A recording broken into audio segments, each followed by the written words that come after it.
धृतिस्तम्भाधारां दृढगुणनिबद्धां सगमनां विचित्रां पद्माढ्यां प्रतिदिवससन्मार्गघटितां स्मरारे मच्चेतः स्फुटपटकुटीं प्राप्य विशदां जयस्वामिन् शक्त्या सह शिवगणैः सेवितविभो प्रलोभाद्यैरर्थ हरणपरतन्त्रो धनिगृहे प्रवेशोद्युक्तः सन् भ्रमति बहुधा तस्करपते इमं चेतश्चोरं कथमिह सहे शङ्कर विभो तवाधीनं कृत्वा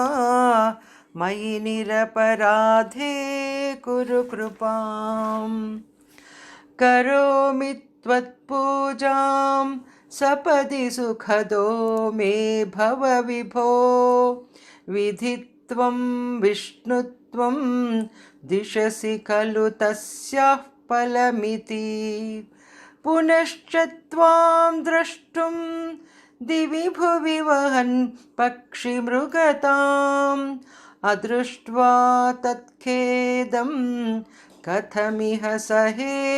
शङ्कर विभो कदा वा कैलासे कनकमणिसौधे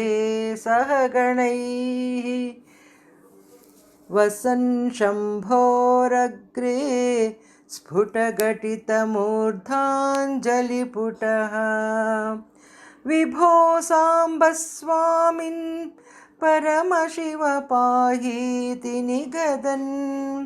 विधातॄणां कल्पान् क्षणमिव विनेष्यामि सुखतः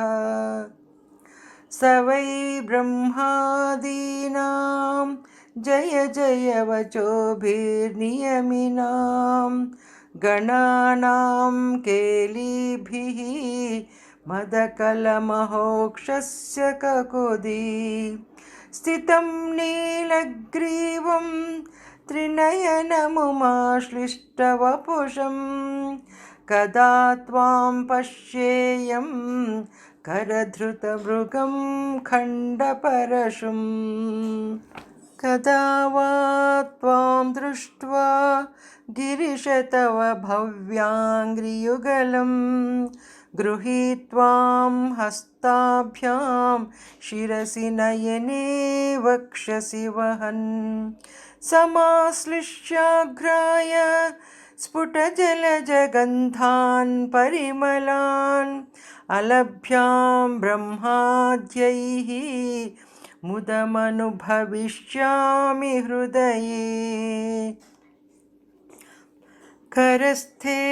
हेमाद्रौ गिरिशनिकटस्थे धनपतौ गृहस्थे स्वर्भुजा मरसुरभिचिन्तामणिगणे शिरस्थे शीतांशौ चरणयुगलस्थेऽखिलशुभे कमर्थं दास्येऽहं भवतु भवदर्थं मम मनः सारूप्यं तव पूजने शिवमहादेवेति संकीर्तने सामीप्यं शिवभक्तिधुर्यजनता साङ्गत्य सम्भाषणे सालोक्यञ्च चराचरात्मकतनु ध्याने भवानीपते सायुज्यं मम सिद्धमत्र भवति स्वामिन् कृतार्थोऽस्म्यहम् त्वत्पादाम्बुजमर्चयामि परमं त्वां चिन्तयाम्यन्वहम् त्वामीशं शरणं व्रजामि वचसा त्वामेव याचे विभो वीक्षां मे दिश चाक्षुषीं सकरुणां दिव्यैश्चिरं प्रार्थितां शम्भो लोकगुरो मदीयमनसः सौख्योपदेशं कुरु।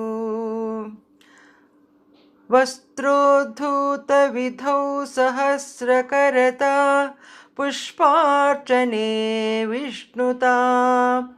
गन्धे गन्धवहात्मतान्नपचने बर्हिर्मुखाध्यक्षता पात्रे काञ्चन गर्भतास्ति मयि चेत् बालेन्दुचूडामणे शुश्रूषां करवाणि ते पशुपते स्वामिन् त्रिलोकी गुरो।